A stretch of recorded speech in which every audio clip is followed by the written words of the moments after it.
Good morning, dear children. Hope you are keeping well. Welcome you to our physics class. Let us continue with the chapter Light. In the last class, we discussed reflection of light in plane mirrors, laws of reflection, properties of image formed by plane mirrors, regular and diffuse reflection. Hope you watched the module. In this module, let us talk or discuss about multiple reflection and its applications. Children, we know that plane mirror can reflect light. It changes the direction of light that falls on it. It is due to reflection that we see ourselves in the plane mirrors.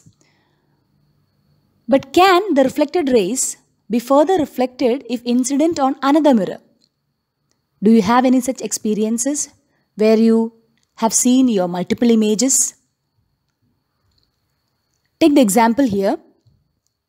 You go to cut your hair in a salon and you want to see the back of your head after your cutting is complete. The barber keeps a small mirror behind you and you can see the back of your head onto the big mirror. So here what happens? The light from the back of your head reflects and the image is formed on the small mirror. And this image acts as the object to the big mirror, or the reflected ray from one mirror can act as the incident ray on another mirror. Hence, we can say a reflected light can be reflected again. So children, the back and forth reflection of light between two or more reflecting surfaces is known as multiple reflection. When we keep two or more mirrors at a particular angle to each other, more than one image is formed, or light reflects multiple times, and this phenomena is known as multiple reflection of light. So let us discuss about some of the applications of multiple reflection.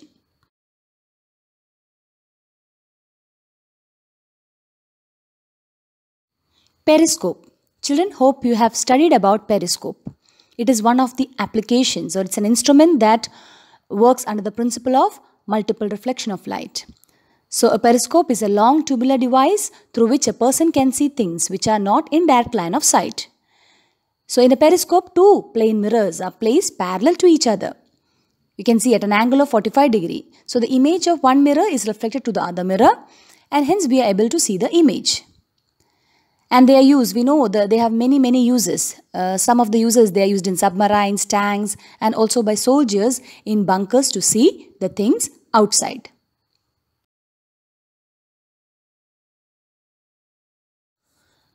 Children, when two plane mirrors are kept at an angle to each other, or when they are inclined to each other, and an object is placed in front of it, we can see a number of images in the mirror. It is due to multiple reflection, as you can see here. So the number of images that are formed depends on the angle between the two mirrors. If the angle between the two mirrors is 90, number of images formed will be 3. If the angle between the two mirrors is 60, the number of images formed will be 5. So there is a simple equation to calculate the number of images. If we know the angle with which we have kept that particular two mirrors, that is n is equal to 360 degree by theta minus 1.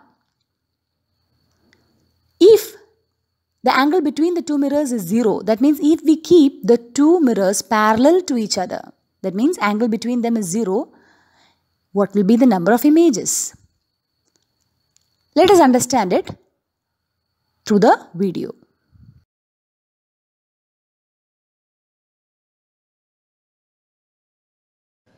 You must have seen infinite images like these. Infinite images can be seen when two plane mirrors are placed next to each other. To recreate a similar effect, I used two acrylic mirrors.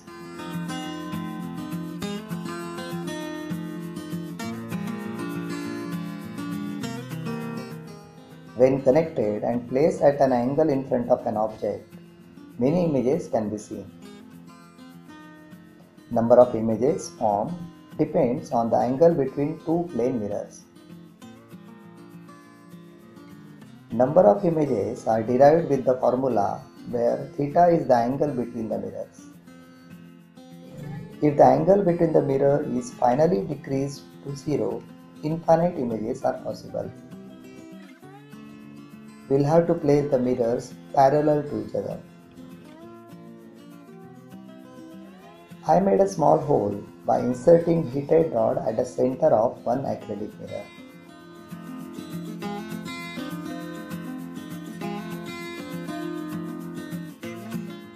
Mirrors are placed next to each other inside a box.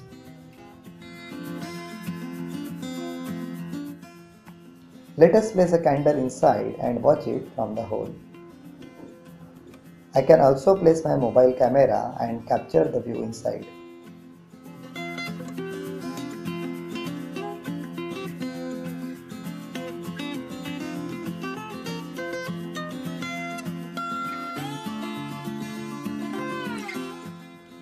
I used sunlight and placed a small bead inside instead of a candle.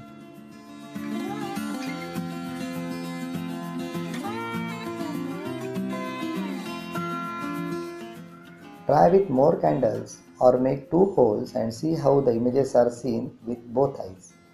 Thank you.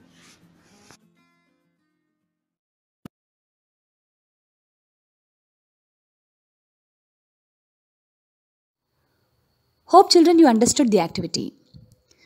So this idea of number of images formed by mirrors placed at an angle to one another is used in a very interesting instrument known as kaleidoscope. Children, have you heard about kaleidoscope? Yeah, it is used to make numerous beautiful patterns.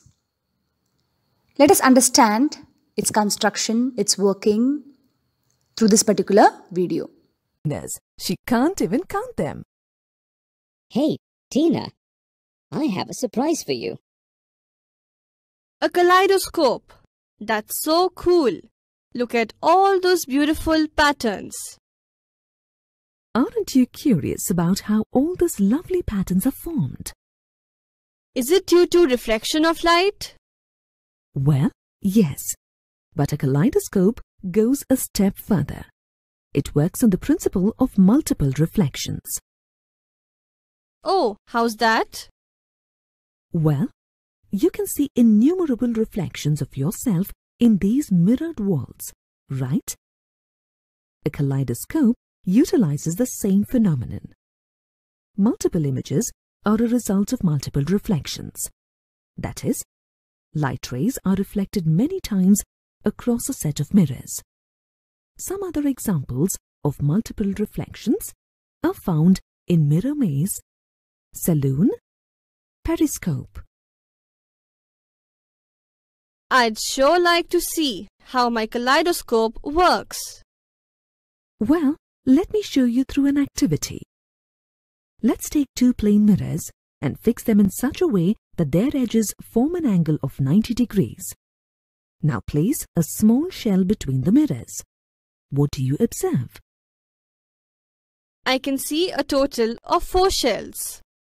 Yes, 1 is the shell and the other 3 are its images. That's a result of multiple reflections across 2 mirrors. But why only 3 images this time?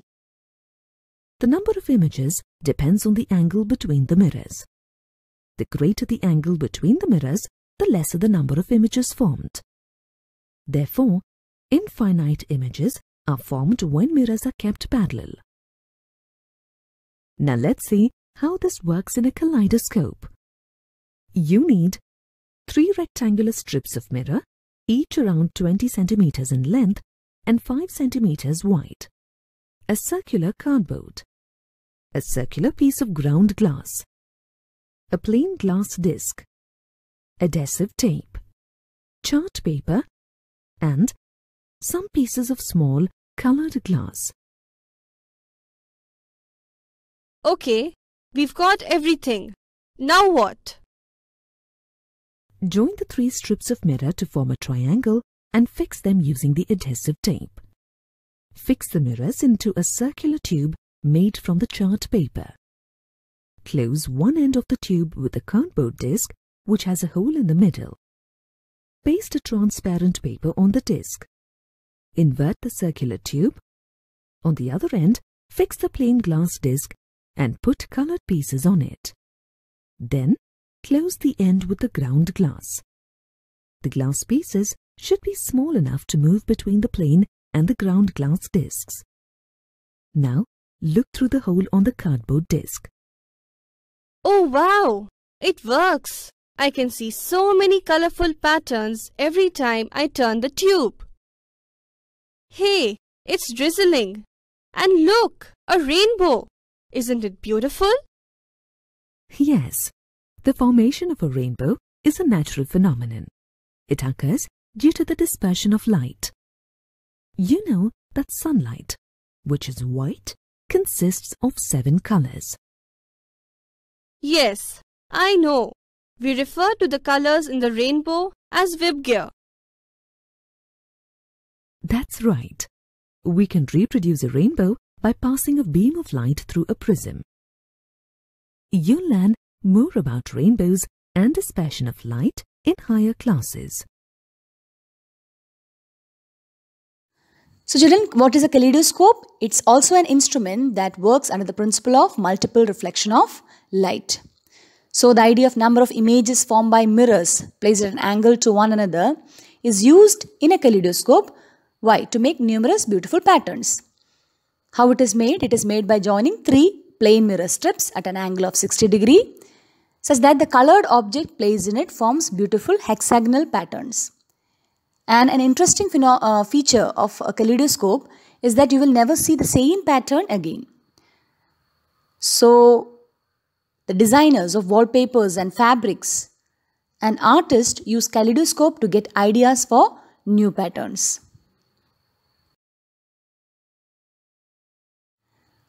Children, what is dispersion?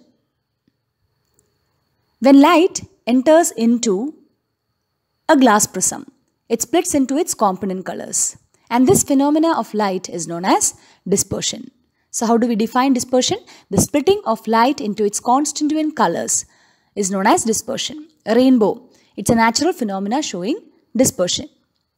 And the pattern that consists of the bands of colors, that is Vibgyor, formed when white light passes through a prism is known as a spectrum. So hope children, in this module, you understood about multiple reflection and its applications. Thank you and stay safe.